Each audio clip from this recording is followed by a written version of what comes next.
আসসালামু আলাইকুম। Silent gypsum decoration থেকে আপনাদেরকে স্বাগতম।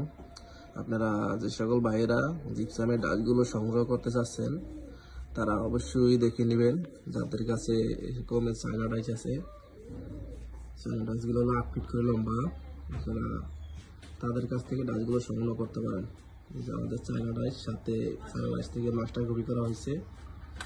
সাথে দেখতেছেন এটা হলো আমাদের মাস্টার কপি ডাইস। যাদের কাছে এরকম চায়না ডাইস নাই তারা তো বাংলা ডাইস থেকে মাস্টার কপি করে, তাদের কাছ থেকে ডাইসগুলো সংগ্রহ করলে আপনাদের ডাইসগুলো ভালো হবে না। আমাদের এই যে চায়না ডাইস দেখছেন, সাথে মাস্টার কপি আছে, এটার থেকে ডাইস সংগ্রহ করলে সেম চায়না ডাইস কোয়ালিটি ডাইসটা হবে আমাদের স্ক্রিনে দেওয়া নাম্বারে আপনারা যোগাযোগ করলে আমাদের চায়না ডাইস থেকে যে মাস্টার কপিগুলো করা হয় এই সকল ডাইসগুলো আপনারা আমাদের কাছ থেকে সংগ্রহ করতে পারবেন।